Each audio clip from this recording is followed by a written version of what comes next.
Hello दोस्तों, आपका स्वागत है हमारे चैनल ऐसे स्टडी आइकॉन पर। आज हम आपके लिए लेकर आए हैं एक धमाकेदार topic, basic science physics RK Mission School class 6 के बुक से। दोस्तों ये वीडियो पार्ट 2 है। अगर आपने इस टॉपिक का पार्ट 1 नहीं देखा है तो उसका भी लिंक डिस्क्रिप्शन में दे दिया गया है। दोस्तों अगर आप बेसिक साइंस के और भी टॉपिक जैसे बायोलॉजी और केमिस्ट्री के वीडियो को नहीं देखा है तो उसका भी लिंक डिस्क्रिप्शन में दे दिया गया है। आप वहाँ जाकर बायोलॉजी और केमिस्ट्री के वीडियोस को देख सकते हैं। दोस्तों आइए स्टार्ट करते हैं आज का टॉपिक। दोस्तों आज का टॉपिक है फिजिक्स का पार्ट 2। दोस्तों कल के वीडियो में मैंने एक पॉइंट छोड़ दिया था जो फैक्ट्स अबाउट प्लेनेट से जुड़ा हुआ था। आज हम उस पॉइंट्स को डिस्कस करेंगे। दोस्तों वो पॉइंट है about Pluto. What is Pluto? Pluto it is the smallest and farthest planet. ये सबसे छोटा उपग्रह है। दोस्तों प्लूटो एक ड्वार्फ प्लैनेट है। Pluto has surface of frozen gases. Pluto का जो सतह है वो फ्रोजन गैसेस से बना हुआ है। तो आइए अगले पॉइंट्स को हम डिस्कस करते हैं। अगला पॉइंट है दोस्तों हमारा मून। मून मून क्या है? Moon is only earth's natural satellite. दोस्तों moon the moon is the only satellite of the earth. पृथ्वी के पास मात्र एक ही सैटेलाइट है, इसका नाम है चंद्रमा, यानी कि मून। आगे है दोस्तों नेक्स्ट पॉइंट है the moon is made up of rock and has no air on it.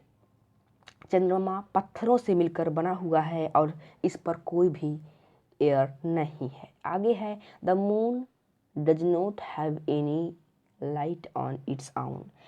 दोस्तों मून के पास अपना कोई प्रकाश नहीं है, ये सूर्य के प्रकाश से चमकता है। आगे है it has mountain creator and valley. Mountain और क्रिएटर और वैली जो है ये चंद्रमा पे है। चंद्रमा पे सिर्फ पहाड़, क्रिएचर और वैलीज हैं और वहाँ कुछ भी नहीं है।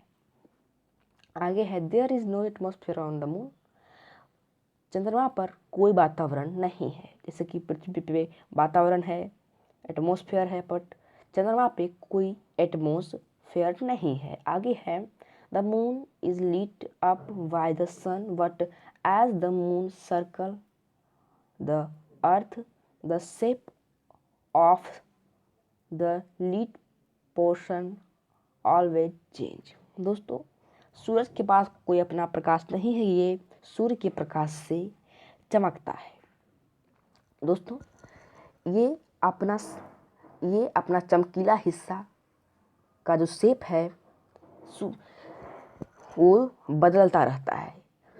जो मून का जो चमकीला हिस्सा है जो हमें दिखाई देता है वो अमावस्या को कुछ भी नहीं रहता, फिर पूर्णिमा को फुल मून, फिर धीरे धीरे वो कभी साइज चेंज कर लिया, कभी कभी ऐसा हो जाता है, फिर कभी ऐसा हो जाता है।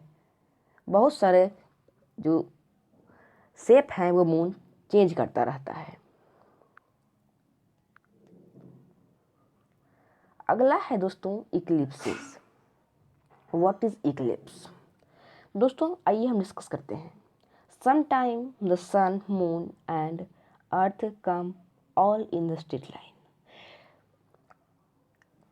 कुछ समय कभी कभी जो मून है, अर्थ है और जो चंद्रमा है वो सीधी रेखा में आ जाते हैं।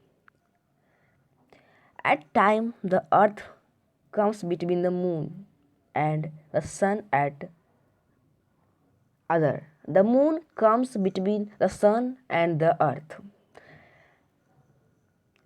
At such time, the one is a middle cast a shadow, which partially or wholly hide the other from the sun. This is called the eclipses. दोस्तों कभी कभी जब चंद्रमा, सन, मून एंड अर्थ जब सीधी रेखा में आ जाते हैं तो कभी कभी ऐसा होता है जो चंद्रमा बीच में आ जाता है और पृथ्वी इस साइड आ जाता है। तो जब ये इस साइड आता है तो अलग इक्लिप्स होता है, और जब ये इस साइड आता है तो एक अलग इक्लिप्स होता है। उसे हम यहाँ पर पढ़ेंगे। तो आइए स्टार्ट करते हैं। What is lunar eclipse?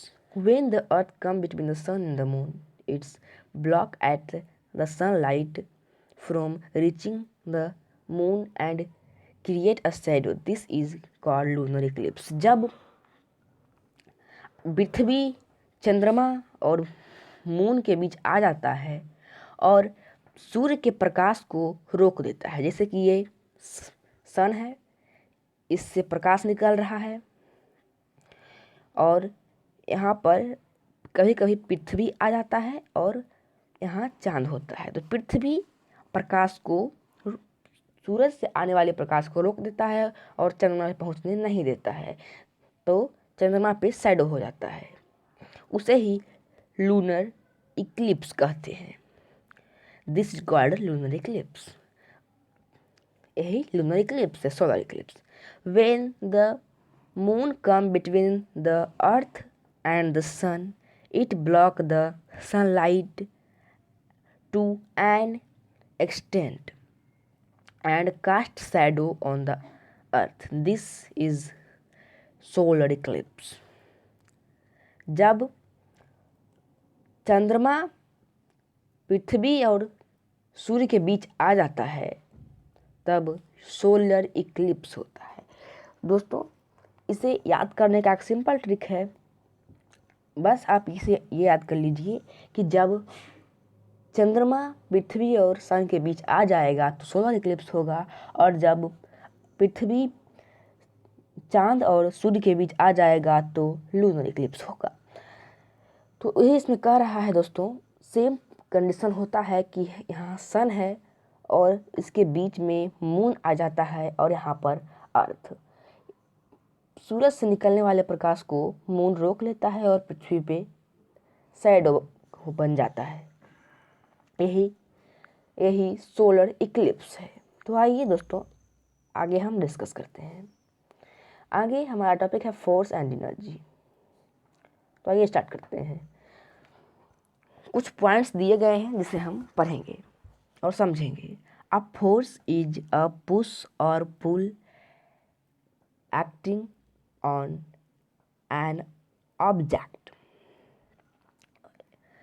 A force can change the shape and size of an object.